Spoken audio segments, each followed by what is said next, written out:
before.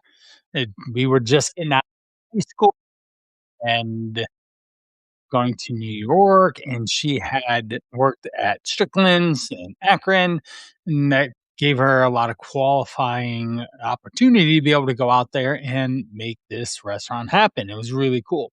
So the original restaurant was one small kiosk in New York City, Shake Shack, and reported now over 670 locations worldwide by the end of 2020.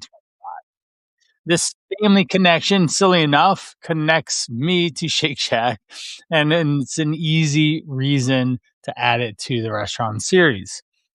A single Shack burger, excuse me, a single Shack burger, regular fries, and chocolate shake come into about 1,700 calories. Wait, the fries and shake alone account for 1,200 of that before we count the burger.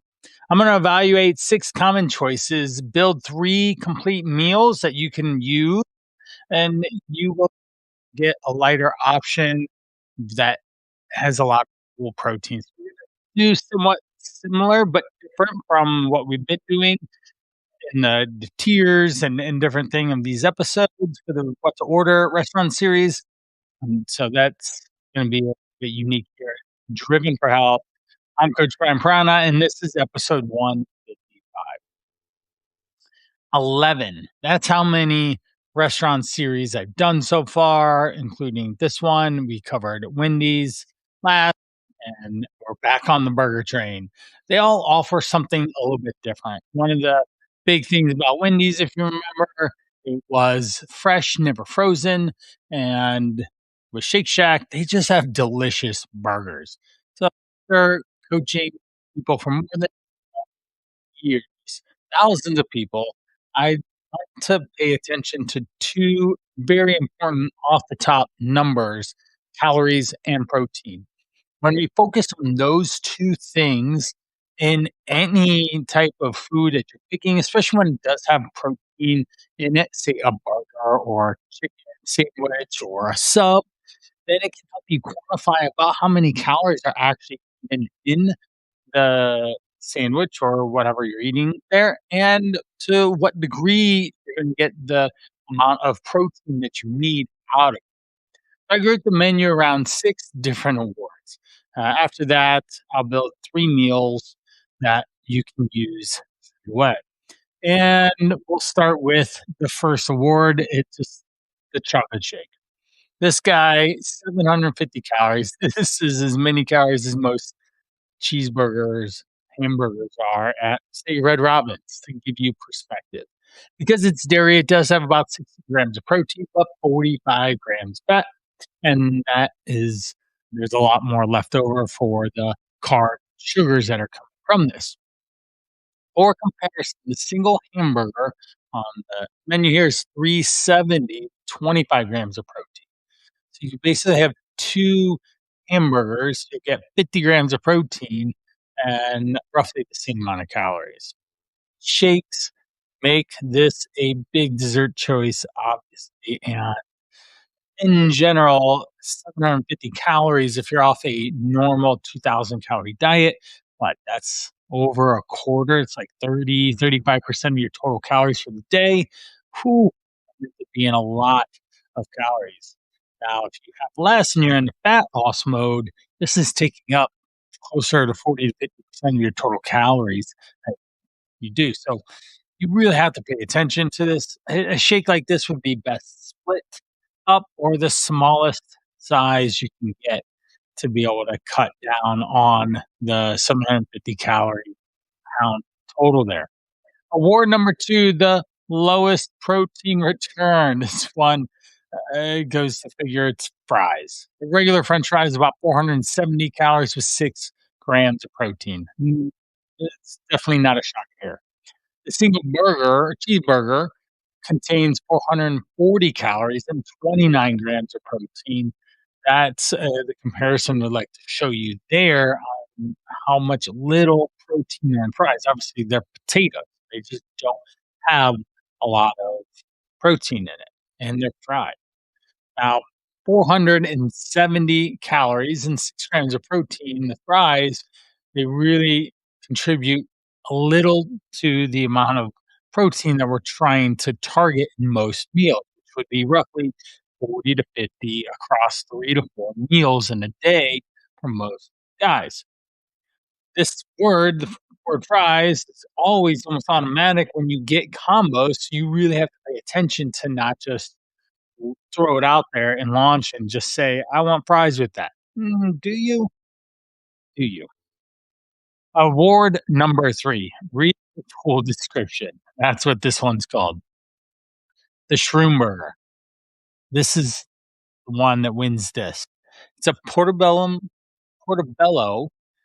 mushroom filled with cheese.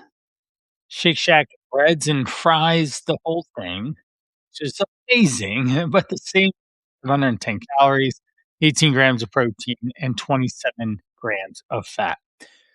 It sounds healthy, but if you know how many calories in a mushroom, like a couple mushrooms, like 30 calories. So to have a full sandwich made up over 500, it ends up being a big deal. That's why you have to read the description here when an item carries this healthy sounding label to it. And we've talked about, I believe, is episode off the top of my head is 79, something like that, about reading nutrition labels. You have to pay attention to them. If you just search Driven for Health, how to read nutrition label, I would hope that you'd pull it up. And let me do a quick scan here because I have them all in order. See if I was right. 79 Almen who's the eating on the go guide, which is what we're doing right now. Shoot. Let's see, spend just another second here. There it is, 74. I was close. Told you. I told you I was pretty close, but 70 episode 74 is how to read nutrition labels. Episode 79 is my first introduction of the Eating on the Go guide, which you have access to and would love for you to download it from our podcast. The links in the show notes. It's got 28 pages full of really good information and sneak peek.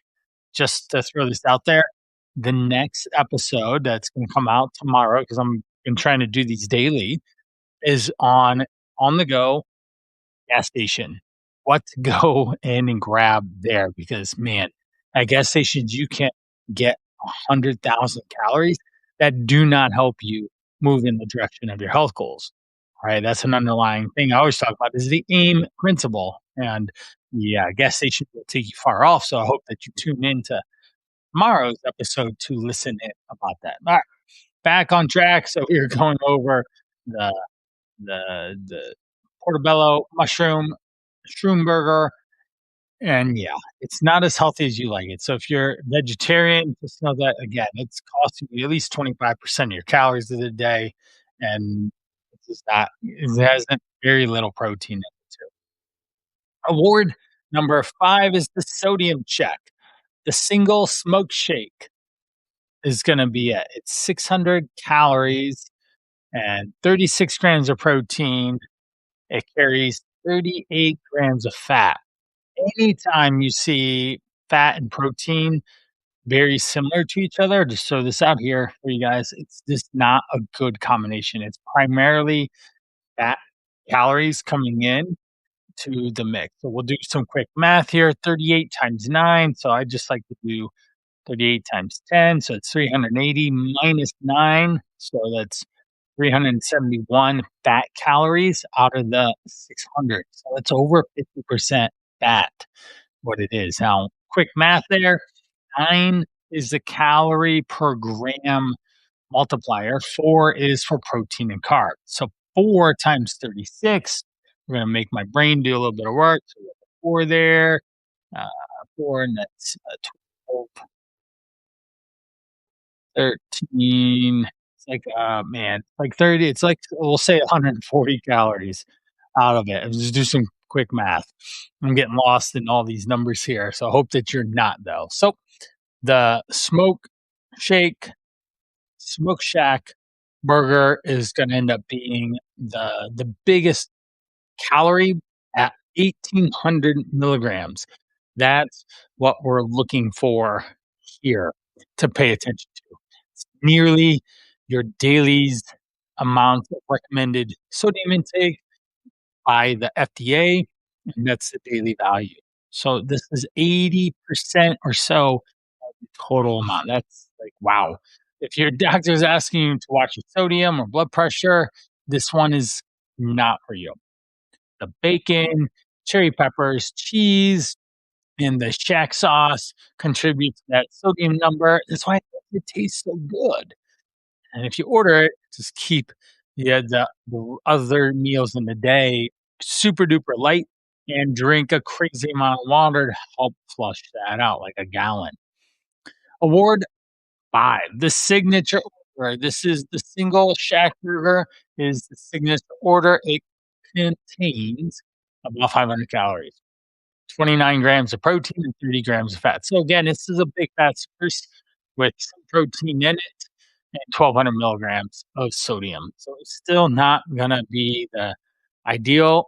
A plain cheeseburger gives you 29 grams of protein for about 440 calories.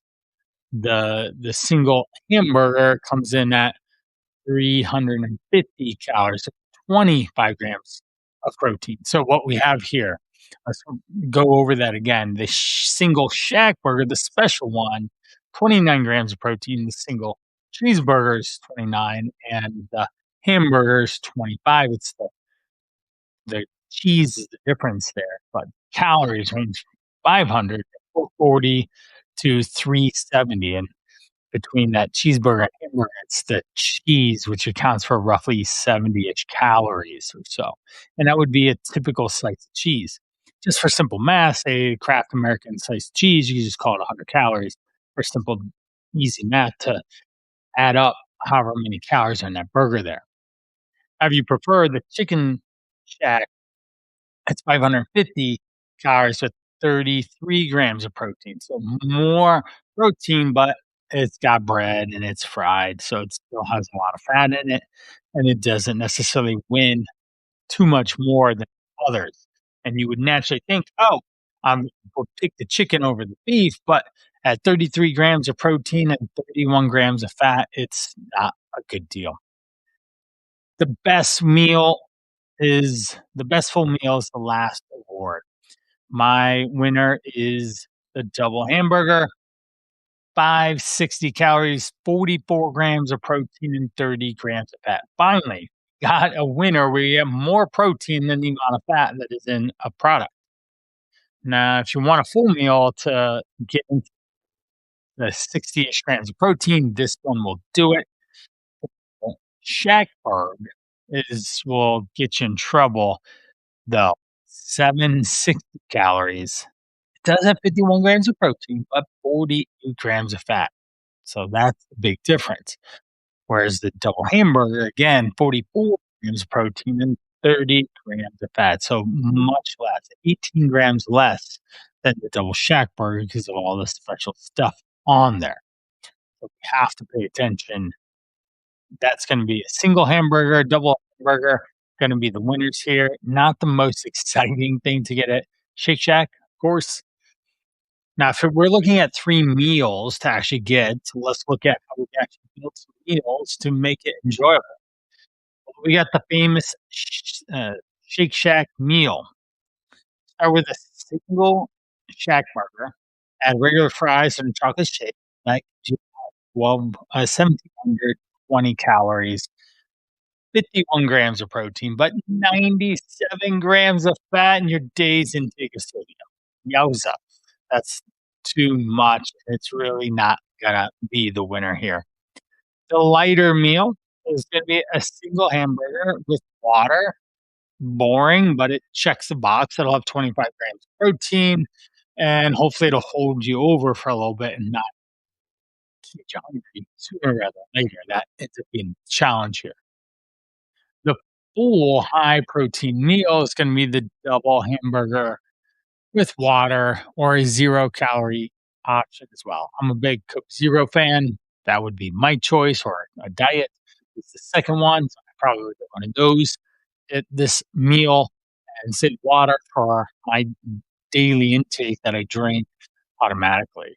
Now, most guys that I'm coaching, this is the one that say, "Hey, we're gonna get a double hamburger and call it a day." If you absolutely were going there for the fun and enjoyment of it, we'd probably go with the single shack burger just to get to participate in with everyone else. Maybe have a couple fries, and if someone else was drinking the shake, maybe one sip or two, and we call it. But you're gonna be no fiber, lots of calories, lots of sodium, and it ends up getting it down. Now, something that Shake Shack is getting right, they added a good fit menu in late 2025. It groups higher protein choices with common modifications, such as lettuce wrap, that protein type option that's we want to come from In-N-Out burgers as well. Maybe a future episode as well. But when we are looking at anything with lettuce wrap that cuts out at least, typical burger bun is going to be about 120 calories and about that's going to be 30 carbs, something like that. And so that ends up being a challenge. They do have gluten-free options as well that appear, so you can get a single shack burger and a lettuce wrap or the double shack burger and the lettuce wrap, and so you get a little bit more enjoyment around that.